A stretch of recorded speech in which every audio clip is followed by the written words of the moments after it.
A leaked private memo from an executive at Bank of America, which has been obtained by the Intercept, shows how much they despise the average American worker actually having choices in the economy. I know. And how they prefer it when the economy is rigged for the rich and corporations.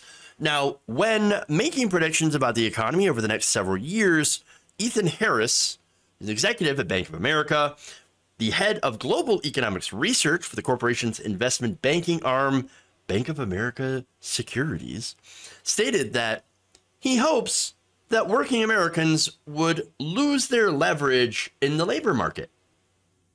So the result of that, of course, would be unemployment going up and wages going down. I'm going to explain that.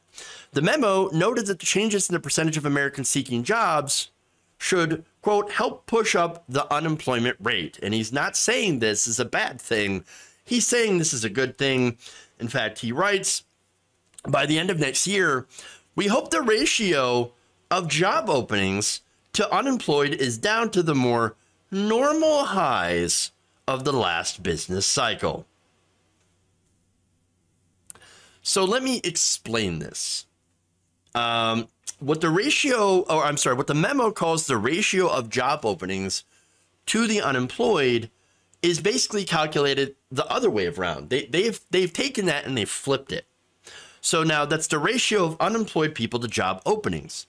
The more widely used ratio, the one that he had flipped on his head, offers one measurement of the balance of power between workers and employers. So now, considering how he's working for Bank of America, he's going to say his perspective is that of an employer, right? And so when he sees more job openings, and high employment, he's like, well, to us, that doesn't look good because that means we actually have to, I don't know, raise our wages or, all that stuff. And we don't like to do that. I don't want to pay our workers more. I don't want to offer good benefits. No, I want to treat workers like dirt, like slaves, and pay them almost nothing. So now the lower this number, Ken Klippenstein explains in the piece, the more options unemployed people have when searching for work and the greater opportunities employed people have to switch jobs with better pay and conditions. According to the Bureau of Labor Statistics, this ratio in May stood at 0.5, meaning that there were there were 2 job openings per 1 unemployed person, meaning, of course, that they had choices.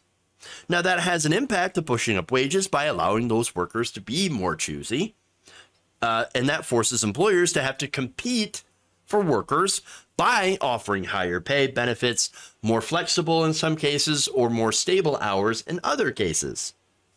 Now, another thing that workers have been pushing for, that companies have been loath to do, but since the labor market is very pro-worker, or has been, is remote work. A lot of workers are like, well, I'd rather do remote work, and if you don't want to do remote work, then I'm going to leave. I'm going to go somewhere else that allows me to work from home, because it turns out going into the office when I don't need to do a job is stupid, and it wastes time, it wastes gas, and so I'm not interested in doing it.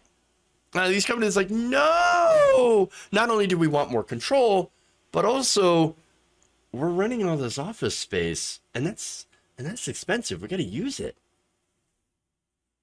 So now, Ken Klippenstein and Schwartz also note that this recent unusual moment of worker leverage, and they point out that this is a result of the COVID pandemic, the lockdowns, not because of the, $1,400 stimulus checks, but just the fact that a lot of people left the labor force. I mean, you had a lot of people that ended up dying, over 1 million Americans.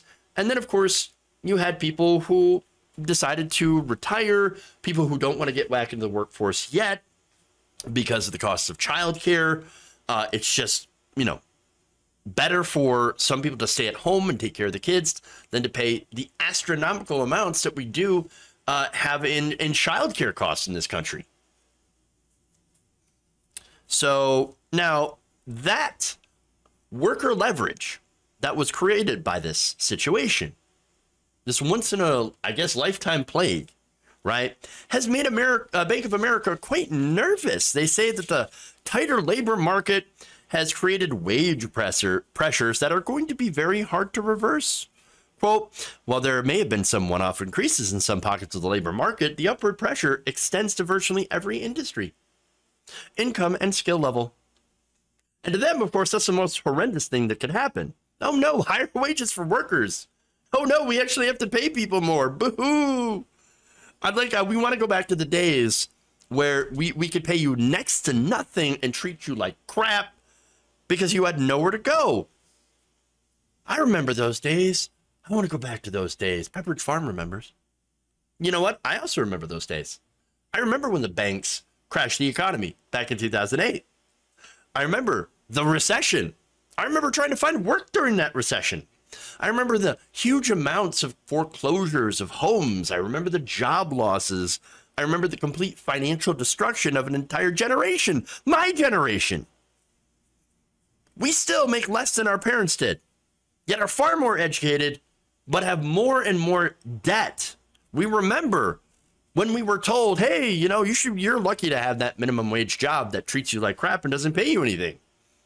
And you know what? The only reason that you guys don't have a house is because you're drinking too many lattes and eating too much avocado toast. Stop eating the toast. All while big banks, Bank of America included, got huge bailouts from Bush and Obama and are now super profitable.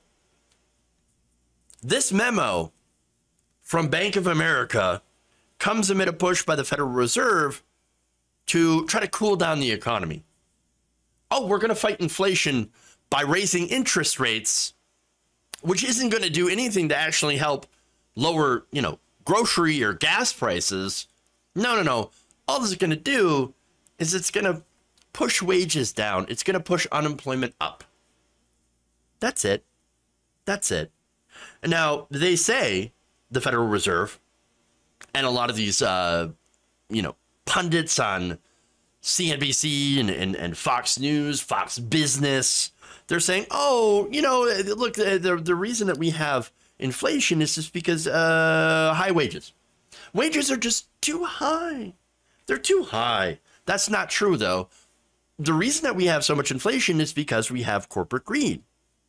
Yes, there is a huge contribution, of course, to the pandemic, to supply chain issues, but the majority of the inflation is actually just because of price gouging. They've taken, yes, their increased costs and not only passed it on to the consumer, but also heaped more increases on top of it and said, what? No, we're just doing, it's inflation. What are you going to do? What are you going to do? All these companies have posted record profits while they're saying we had to raise our prices. No, you didn't. Look, these banks, of course, unfortunately, they work on the Fed. You have a lot of these former bankers that sit on the board of the Federal Reserve, and they've increased interest rates, which is causing us to slide into a recession. And now the recession, look, it's not going to solve inflation, again, because the inflation that we see is not caused by workers making too much money or people getting a $1,400 check. No, it's because all the wealth is at the top and corporations are reaping massive profits by price gouging us. Look, all this is going to do is going to hurt workers. It's going to make unemployment skyrocket. It's going to drive down wages. It's going to force people into poverty and unemployment. And that's exactly what they want. Now, the thing is, the stupid thing here, and there's a lot of stupid, is that it's actually terrible for businesses. Because corporations are focused on short-term profits, meaning that they're not going to care until it's too late, until people no longer have the money to buy their stuff. And then they'll cry about workers, Gen Z, not buying enough houses or diamonds. Or, oh, I can't believe they're not going to Applebee's anymore. Oh, my God. But don't worry. When they fail, they'll get a bailout, but we won't, because we never get a bailout. Now, here's one more thing that's ironic about this, and it's not just, this is aside from Bank of America being shortened to BOFA, because You know. I'm pretty sure you know what that stands for. But everyone on cable news and the Federal Reserve, as well as the so-called capitalists, are actually ignoring the father of capitalism, who warned us against this. He said, quote, this is Adam Smith, high profits tend much more to raise the price of work than high wages. Oh, no kidding. Our merchants and master manufacturers complain much of the bad effects of high wages in raising the price. They say nothing concerning the bad effects of high profits. They are silent with regard to the pernicious effect of their own gains. They complain only of those other people. Yes. Yes, interesting. So here's the father of modern capitalism saying, hey, jobs, employers, if you're too top heavy, if you're giving all the profits to the rich, you can't sit there and complain about the workers causing inflation. You know why? Because it's you that's causing inflation. And what we need to do to fix that isn't to make people more unemployed to hurt workers and drive down wages. We need to tax the excess wealth at the top. That's the way. If there's too much money in the money supply, well, guess what? Where did most of that money go? It went to the banks. It went to Bank of America. It went to Chase. It went to all these different institutions that got bailed out again during the pandemic. It went to all these corporations. So you need, and by the way, the corporations, what did they do? Stock buybacks. They bought back their own stock, their own shares, and increased executive payouts. That's what they did with the money. That's why all of these bills that were passed bipartisan in Congress that were, that had, yes, some good things in them, like the stimulus checks, the unemployment benefits, but they were filled with massive amounts of corporate welfare. And that is what inflated the money supply. And so you have all of these corporations that are making record profits, all these billionaires that have made record amounts of compensation that are not getting taxed. There's your inflation right there. But they're never worried about the inflation at the top. They're always worried about when the worker has too much power. And that's the problem. And same for the new CHIPS bill. Absolutely. The CHIPS bill is another massive giveaway to corporations that are massively profitable. So again, let me give you an example of how much their profits have gone up. After-tax corporate profits stood at 8.1% of the economy at the beginning of 2020, but has since shot up to as high as 11.8% of GDP. In an economy the size of the United States, that is an increase equal to more than $700 billion in profits per year. These higher corporate profits are the cause of over half of the recent price increases. It ain't wages that are the problem. It is greed. In fact, Dean Baker, senior economist at the Center for Economic and Policy Research, told The Intercept in an email this, quote, if you did see continually accelerating wage growth, it could be a problem. That would almost certainly mean a wage price spiral with ever higher inflation. However, nominal wage growth has slowed sharply from around 6% annual rate to just about 4% in recent months. So, Bank of America wants the Fed to raise rates and unemployment to attack a problem that doesn't exist in the world. Yes, but it's going to make them a lot of money if they do that.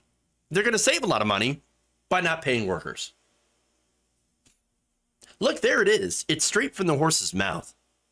Big banks and corporations don't want you to have any labor power. They don't want labor to have any sort of leverage. And they want you to just shut up, bow down, and take what they're giving you. Which, by the way, if it's up to them, ain't much.